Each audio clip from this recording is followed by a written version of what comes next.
Bonjour et bienvenue sur Coparents. Aujourd'hui, on va parler de la désobstruction des voies aériennes. Qu'est-ce que c'est que ce gros mot? C'est le fait d'enlever ce qui gêne dans la trachée pour un enfant de moins de 1 an. Et on va faire aussi le geste, effectivement, pour les enfants de moins de 1 an et pour les enfants au-dessus. Ce qu'il ne faut pas oublier, c'est que un enfant ne s'étouffe pas avec du lait, il fait des fausses routes, mais il ne s'étouffe pas. On parle de désobstruction parce qu'il y a un corps étranger qui sera venu se mettre dans la trachée et puis qui ne pourra pas partir. Donc voilà, sachant ça, qu'est-ce qui va se passer? Votre bébé va manquer d'air, forcément, s'il avale un corps étranger, un aliment qui reste bloqué, un jouet. Et la désobstruction se fera vraiment à ce moment-là. Vous le verrez parce qu'en fait, il n'y a pas de son, votre enfant ne bouge plus, et en fait, du coup, il commence à bleuir, et là, vous savez qu'il y a quelque chose de coincé dans sa gorge. C'est vraiment quand il n'y a pas de son, et qu'il reste un peu figé comme ça, les bébés ils restent un peu figés comme ça, les lèvres qui commencent à bleuir. Donc là, vous savez qu'il va falloir faire un geste. Donc moi, je vais vous le proposer, je vais vous le montrer aujourd'hui, et j'espère qu'il vous servira jamais. Voilà. Allez, aujourd'hui, j'ai mon petit bébé qui va m'aider. Je vous propose de suivre ça de suite. Donc, chez le tout petit, il va falloir effectivement prendre votre enfant comme ceci, passer le bras en dessous et venir ici avec votre main, tenir le visage de votre bébé et en fait maintenir son visage bouche ouverte.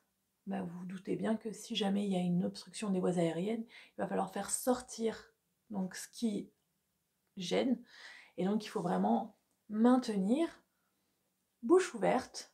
Faites attention à la façon dont vous mettez votre main, et sur le bras où il y aura votre bébé, vous allez déplier votre jambe en long et venir mettre votre bébé le long de votre jambe.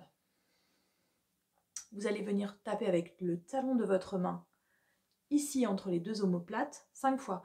Vous pensez bien à redresser les doigts parce que sinon vous allez taper sur la tête de votre bébé. C'est pas le but escompté. Donc vraiment, vous venez ici, la jambe vraiment bien vers le bas, tapez 5 fois. 1, 2, 3, 4, 5. Mon bébé fait du bruit. Si votre bébé pleure, c'est que c'est bon. L'objet aura été recraché et là c'est parfait. Ça aura été désobstrué. Cependant, si votre bébé il a toujours ce qu'il y a de coincé dans le fond de la gorge, vous allez devoir le passer dans le second bras. Vous avez vu, je passe de là à là. Toujours les jambes entre les deux. Et venir déplier l'autre jambe. À ce moment-là, vous allez prendre 2 doigts de votre main et venir entre les 2 tétons et venir faire ici 5 fois. 1, 2, 3, 4, 5. Pourquoi on va mettre notre bébé plus bas? Pour la simple et bonne raison que si jamais le corps étranger qui va sortir va se retrouver dans le fond de la bouche et pourra être extirpé. Et surtout nous, on pourra voir. Si vous le voyez dans le fond de la gorge, n'allez pas le chercher parce que du coup, vous allez risquer de l'enfoncer. Mais continuez ces gestes. En fait, c'est 5 fois, 5 fois, 5 fois, 5 fois. Jusqu'à ce que quoi? Jusqu'à ce que soit le corps étranger ressorte, ou soit le bébé perd connaissance. Et là, ce sera un massage cardiaque. Mais ça, je vous ferai une autre vidéo. À côté de ça c'est pour les bébés jusqu'à 1 an. Ensuite, au-delà de 1 an, par rapport à leur corpulence, en fait, pourquoi on le fait de cette façon-là? C'est parce que sous 1 an, les bébés ne sont pas complètement formés. Donc effectivement, quand on va faire ce geste qui est quand même un peu violent, ça va être... pour le corps, ça va être un petit peu compliqué. Donc du coup, il faut vraiment pouvoir venir faire entre les 2 tétons et derrière les omoplates. Maintenant, si votre enfant est un peu plus grand, effectivement, s'il tient debout par exemple, il pourra déjà venir en bascule sur votre jambe.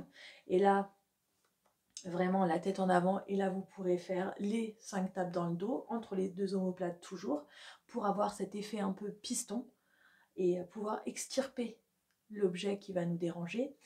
Et après, effectivement, s'il tient sur ses jambes, donc imaginons que mon bébé tienne sur ses jambes, je vais venir l'entourer et venir vraiment juste en dessous là, des côtes, dans le creux là, de l'estomac, en dessous du sternum, et je vais venir appuyer fort une fois vers le fond et en haut, vers le fond et en haut, et tout ça c'est 5 fois, à chaque fois c'est 5 fois avec 5 fois.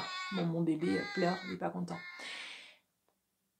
Du coup, ça va effectivement, pareil, ça va provoquer, donc, du coup, quand vous prenez votre sternum, vraiment sur les dernières côtes ici, vous allez le sentir, vous allez venir mettre vos deux mains ici, et vers l'arrière et vers le haut pour, en fait, donner cet effet piston et essayer de dégager un maximum ce qui va retenir l'objet qui est dans la trachée. N'hésitez pas à laisser vos commentaires, surtout abonnez-vous. Bientôt, je ferai d'autres vidéos, surtout sur tout ce qui va être sur les risques. N'hésitez pas à regarder la vidéo que j'ai faite effectivement en termes de prévention, parce que quand on fait de la prévention en termes de risques, souvent on n'a pas de nécessité d'agir en termes de gestes qui sauvent. Dans tous les cas, abonnez-vous, likez, partagez. Merci beaucoup et au plaisir.